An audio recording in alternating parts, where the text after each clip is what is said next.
আসসালামু আলাইকুম। দেশ ও প্রবাস থেকে যে যেখান থেকে আজকে আমাদের লাইভটি দেখছেন, আসলে একটা মর্মান্তিক বিষয় শেয়ার করার জন্য আসছি আমি।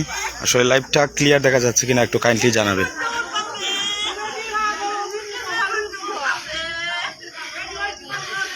সমাজ আসলে কি গতিতে চলছে আসলে আমরা কল্পনাও করতে পারি না।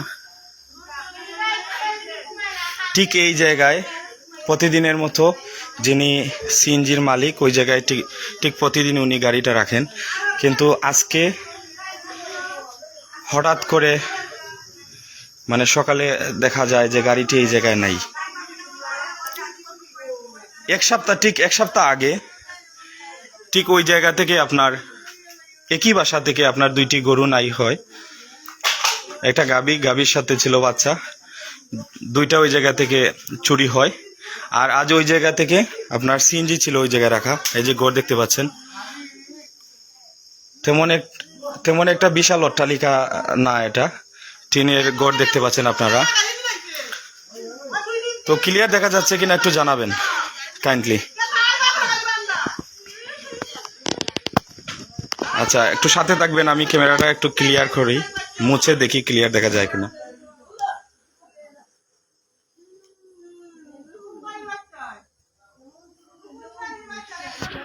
এখন বাড়ি জুড়ে আপনার কীরকম পরিস্থিতি মানে চলছে হয়তো আপনাদেরকে বোঝাতে পারবো না আমি। দেখুন, এই ঘর থেকে বাইর হওয়ার রাস্তা কিন্তু এটা, এই রাস্তা দিয়ে গাড়ি নেওয়ার কথা নর্মালি, কিন্তু এদিকে না নিয়ে গাড়িকে স্টার্ট না দিয়ে সিএনজিকে হাতে ঠেলে এই বাগান পথ হয়ে, এই যে আপনারা দেখতে পাচ্ছেন, এই যে রাস্তার আলামত,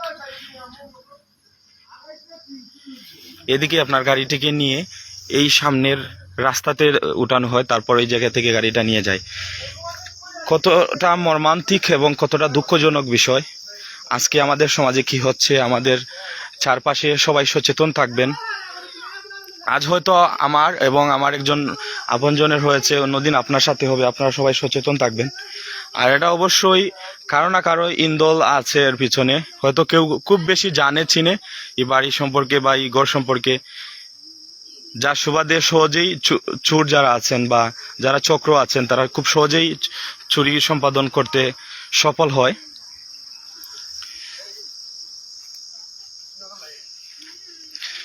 আপনারা জেনে অবাক হবেন, এই রাস্তা দিয়ে নর্মালি সাধারণত আমরা পায়ে হাঁটলেও মানে স্বাভাবিক মাত্রায় যেতে পারবো না। এই যে আপনারা দেখতে পাচ্ছেন ঘাস দিয়ে, এই যে ঘাসের পাশে পানি আছে, এদিক দিয়ে গাড়িটাকে নেওয়া হয়েছে। আবার গাছপালা আছে, অনেকগুলা গাছপালা আছে, গাছপালাকে মানে ডিঙ্গিয়ে গাড়িটিকে নেওয়া হয়েছে।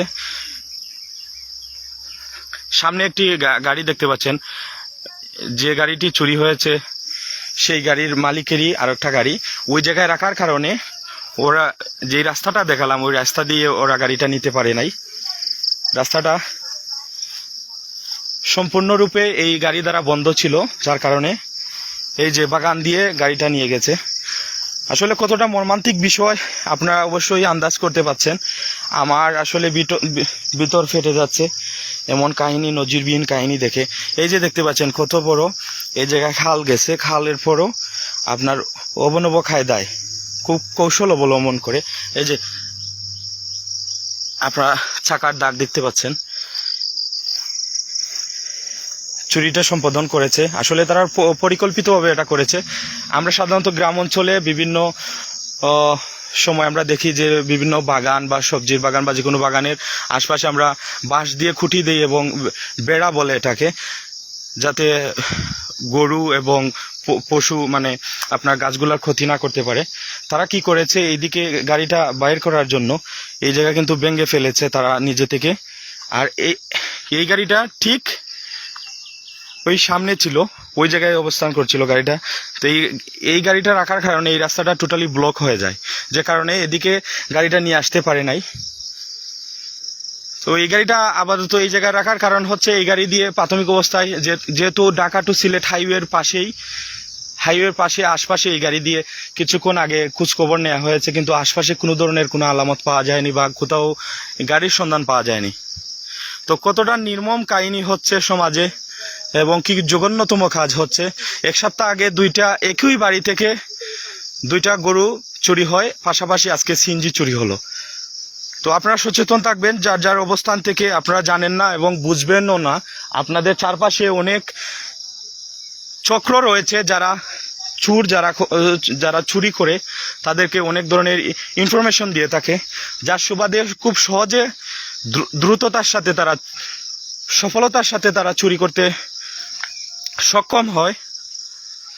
ঠিক ওই জায়গায় গাড়িটা রাখা ছিল, এই পিকআপটা রাখার কারণে এই রাস্তা দিয়ে সিএনজিটা নিতে পারে নাই, যার জন্য এই বাগান দিয়ে তারা এই জায়গায় অনেক কিছু বাধা ছিল, যেমন পানি ছিল এবং অনেক গর্ত ছিল এবং গাছ ছিল। এই গাছগুলোকে তারা ডিঙ্গিয়ে এদিকে নিয়ে গেল। তো জানি না আসলে আপনাদের কাছে কিরকম লাগছে। তাদের পরিবারের কেউ ভালো নেই, এটাই ছিল তাদের রুটি ভিজার একটা পন্থা, এবং এই গাড়ি চালিয়েই হয়তো তাদের জীবিকা নির্বাহর যে চাহিদা ছিল সেগুলা চাহিদা মেটাতো। কিন্তু আজ এই গাড়িটা চুরি হয়ে গেল, কিছুদিন আগে গরু চুরি হয়ে গেল। তো আপনারা সচেতন থাকবেন সবাই। আর এই লাইভটা করার মেইন উদ্দেশ্যই হচ্ছে আপনাদেরকে সচেতন করা। তাদের পরিবারের কেউই ভালো নেই, আর যার কারণে আমি এই ভিডিওতে নিতে পারছি না তাদের মানে কাউকেই। তো সবাই সচেতন থাকবেন আর নিরাপদে থাকবেন। দেশ এবং সমাজ দিন দিন জঘন্য খারাপ দিকে যাচ্ছে। আর আপনারা দেখতে পাচ্ছেন এই যে এই রাস্তা দিয়ে কিন্তু সাধারণত খুব সহজেই গাড়িটা নেওয়া যেত, কিন্তু এই পিকআপটা এই জায়গায় রাখার কারণে গাড়িটা এইদিকে খুব সহজে নিয়ে যেতে পারবে না, যার জন্য অবনব কায়দায় এই বাগান দিয়ে গাড়িটা নিয়ে গেছে। আর এই যে সামনে দেখতে পাচ্ছেন এই গড়টাই গাড়ি রাখা ছিল। তো আপনারা সচেতন থাকবেন। হয়তো আমাদের আশপাশেই অনেক আছে যারা চোর চক্র যারা আছে, তাদেরকে সাধারণত সহযোগিতা করে তাকে বিভিন্ন তথ্য দিয়ে।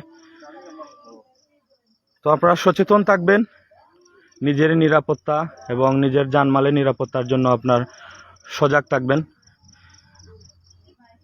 আর বেশ কিছু মানে কি বলবো, আমি ভাষা হারিয়ে ফেলেছি তাদের এই মর্মান্তিক সিচুয়েশন এবং কতটুকু জঘন্যতম কাজ করা হয়েছে তাদের সাথে, এটা কল্পনা করা যায় না, যেটা আমি ভাষা এক্সপ্লেইন করতে পারবো না। আপনারা সবাই ভালো থাকবেন, সুস্থ থাকবেন, আর সচেতনতার স্বার্থে আপনার ভিডিওটা প্রচার করবেন, শেয়ার করে পাশে থাকবেন। আসসালামু আলাইকুম।